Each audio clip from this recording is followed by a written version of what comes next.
இன்னைக்கு டிசம்பர் 6 2023 ஓகேவா? ஆக்சுவலா முந்தா நேத்து இங்க ஒரு பெரிய புயல் வந்தது. சென்னை ஃபுல்லாவே வந்தது. மழை, பவர் கட்டு, தண்ணி வரல. ஸோ எல்லாமே ஒரே நேரத்துல ஒட்டுக்கா அடிக்கிறீங்களேடாங்கிற மாரி ஆயிடுச்சு. ஆக்சுவலா 2 நாள் ஆயிடுச்சுல்ல. இன்னைக்கு தான் ஓரளவுக்கு திங்ஸ் வர் ஆல் ரைட். ஒரு மாரி ஓகே வெயில் அடிக்குது. கரண்ட் கொஞ்ச நேரம் வந்தது. ஹப்பாடான்னோனே திரும்ப போயிருச்சு. ஆனா அந்த கேப்ல நான் சார்ஜ போட்டுட்டேன். ஸோ அதனால I could be able to make this video. சரி, இப்போ இந்த வீடியோ எதுக்காக அப்படின்னு நீங்க கேட்டீங்கன்னா, ESPN கிரிக்இன்ஃபோன்னு ஒரு வெப்சைட் இருக்கு ஓகேவா? கிரிக்கெட்டுக்கு உங்க எல்லாருக்குமே தெரியும். ஸோ அந்த வெப்சைட்ல ஒரு போல் கண்டக்ட் பண்ணாங்க. அது என்ன போல்னா, விராட் கோலி உடைய பெஸ்ட் ஒன் டே இன்னிங்ஸ். அவர் நிறைய செஞ்சுரிஸ் அடிச்சிருப்பாரு, ஹாஃப் செஞ்சுரிஸ் அடிச்சிருப்பாரு. அந்த செஞ்சுரிஸ்ல 50ல எது பெஸ்ட் அப்படிங்கிற மாதிரி ஒரு டிபேட் அது. ஸோ அந்த டிபேட்ல நிறைய இன்னிங்ஸை வந்து ஒன்னோட ஒன்று பால் பண்ணிட்டே வந்தாங்க. எது வின் பண்ணுதோ அடுத்தடுத்த லெவல் போயிட்டே இருந்தது. இப்போ ஃபைனலுக்கு வந்துருச்சு. ஃபைனல் எது எது இருக்குது தெரியுமா? 2012ல் விராட் கோலி விளையாடின 2 இன்னிங்ஸ். ஒன்று வந்து அவர் ஸ்ரீலங்காவோட 133 அடிப்பார் ஆஸ்திரேலியாவில். அதே மாதிரி இன்னொன்று வந்து இங்கே ஏஷியா கப்பில் பாகிஸ்தானோட ஒரு 183 அடிப்பார். அந்த 2ல் எது வந்து விராட் கோலியோடைய பெஸ்ட் இன்னிங்ஸ் அப்படிங்கிறது தான் ஃபைனல்ஸ். அந்த ஃபைனல் பால் ஒரு இன்னிங்ஸுக்கு சாதகமாக போச்சு. அந்த ஒரு இன்னிங்ஸ் எதுங்கிறத நான் லாஸ்ட்டில் சொல்கிறேன். பட் இப்போ நம்ம அதை வச்சு ஒரு டிஸ்கஷன், நமக்கு எது ஃபேவரட்டாக இருந்துச்சு அப்படின்னு சொல்லிட்டு going to discuss. To begin with, Virat Kohli வந்து இப்போ பெரிய ஸ்டார், இப்போ GOAT, greatest of all time அப்படிலாம் நம்ம சொல்கிறோம். அப்போ வந்து he was a young cricketer.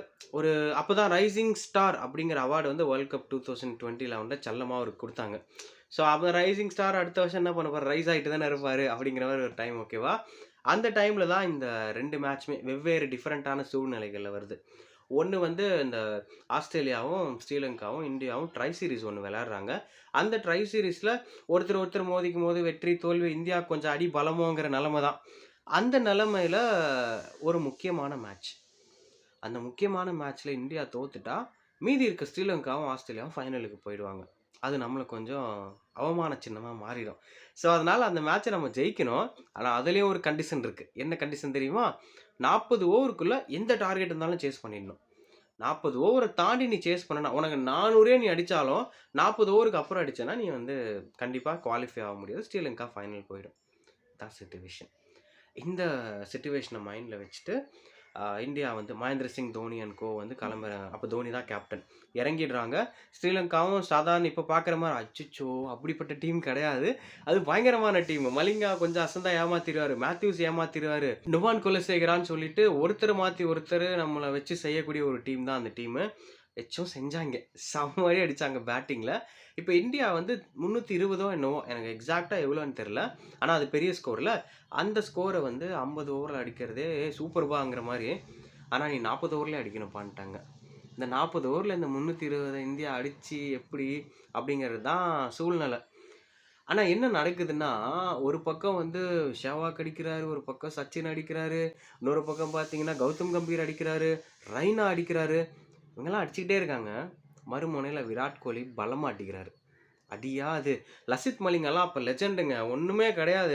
நீங்கள் ஏமாந்தா தூக்கிடுவார்.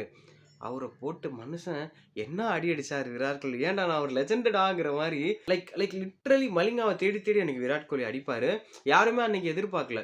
இன்னைக்கு இந்தியா மேட்ச்னா யார் விராட் கோலி இல்லை ரோஹித் சர்மா அடிப்பாங்க நம்ம எதிர்பார்க்கலாம். அன்னைக்கு யார் எதிர்பார்ப்பா? அன்னைக்கு சூப்பர் ஸ்டார்ஸ் யார்? ஷெவாக், சச்சின் எல்லாருமே ஓரளவு கான்ட்ரிபியூட் பண்ணாங்க.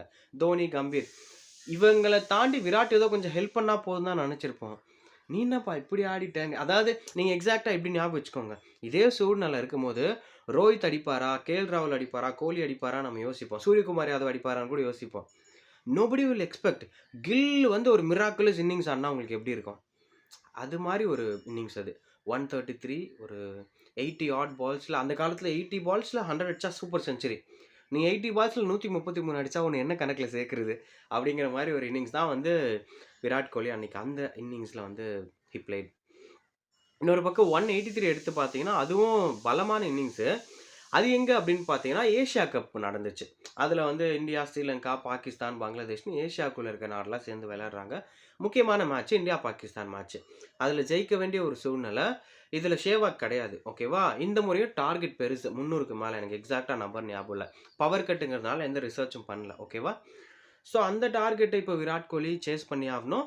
அவருக்கு வந்து அகைன் கௌதம் கம்பீர் முதல் ஓவர்லேயே டக் அவுட் ஆயிட்டாரு சையத் அன்வரோட போலிங்கில். இது இன்னும் பவர்ஃபுல்லான போலிங். உமர் குல்லு, சையத் அன்வர் ஒரு மாதிரி பாகிஸ்தான்னாலே கொஞ்சம் கடுப்பேற்றுவாங்கல்ல போலிங்கில், அவங்கெல்லாம் வந்துட்டாங்க.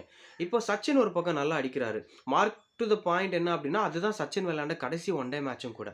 ஸோ இன்னவே நீங்கள் கிளம்புறீங்க, ஆனால் நான் இந்த டீமை பார்த்துப்பேன் அப்படின்னு விராட் கோலி சொன்ன மாதிரி நினச்சிக்கலாம்.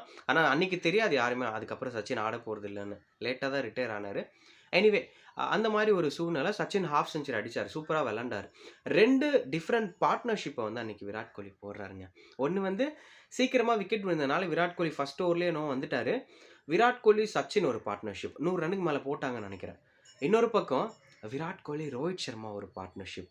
ஒரு விளிம்பு நிலையில் தன்னோட கரியரில் இருக்கக்கூடிய ஒரு கிரிக்கெட்டர், அதாவது எல்லா சாதனையும் புரிஞ்சுட்டு நான் கிளம்ப போகிறேங்கிற இடத்துல இருக்க ஒரு கிரிக்கெட்டர், அவரோட வளர்ந்து வரும் விராட் கோலி ஒரு பார்ட்னர்ஷிப் போடுறாரு. வெற்றி ஓரளவுக்கு ஊர்ஜிதமாகுது. அடுத்து நாளைய சூப்பர் ஸ்டார்னு ஒருத்தங்க இருக்காங்க. இவங்களுக்கு அப்புறம்லாம் யாருப்பா அப்படின்னா, நான் இருக்க மச்சான் அப்படின்னு சொல்லிட்டு விராட் கோலி ரோஹித் சர்மாவும் ஒரு பார்ட்னர்ஷிப் போடுறாங்க. சூப்பரான ஒரு பார்ட்னர்ஷிப். அந்த பார்ட்னர்ஷிப் தான் அடுத்த 10-11 வருஷத்துக்கு அவங்க தான் ராஜா. கரெக்டாக அப்படியே அப்படியே இப்போ வரைக்கும் இருக்கு இல்லையா? ஸோ அது எல்லாமே அப்போ தான் என்ஷூர் ஆகுது. நான் பார்த்துக்கிறேன் மச்சான், நீ உன் கேம் ஆடு அப்படின்னு சொல்லிட்டு ரோஹித் ஒரு பக்கம் சப்போர்ட் கொடுக்குறாரு. விராட் நெருப்பாக விளாட்றாருங்க. Anyway slight bit of difference இருக்கும். ஆனால் இந்த 2 இன்னிங்ஸுமே சேசிங்கில் தான் நடந்துச்சு. விராட் 183 அடிச்சு அவுட் ஆகிட்டார். 200லாம் ஒரு செகண்ட் எதிர்பார்த்தோம் 200 அடிச்சிருவாரோன்னு சொல்லிட்டு. பட் அன்ஃபார்ச்சுனேட்லி அவுட் ஆகிட்டார். இந்தியா வின் பண்ணாங்க. இதுவும் ஒரு மிராக்குலஸ் வெற்றியாக வரலாறில் பதிவு செய்யப்பட்டிருக்கு. இப்போ இந்த 2 செஞ்சுரி நீங்கள் எடுத்து பார்த்தீங்கன்னா 2 வித்தியாசமான இமோஷன்ஸ். இந்த 2 செஞ்சுரிலையும் பொதுவான விஷயம் என்ன தெரியுமா?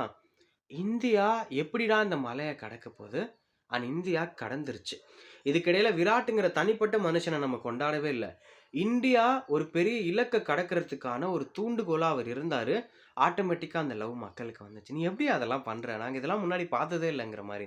ஸோ அந்த இமோஷன் தான் இந்த 2 இன்னிங்ஸ்லையுமே இருந்துச்சு. இப்போ நான் கன்க்ளூஷன்ஸ்க்கு வரேன். வேர்டிக்ட்டுக்கு நான் கண்டிப்பாக வரதான் போகிறேன்.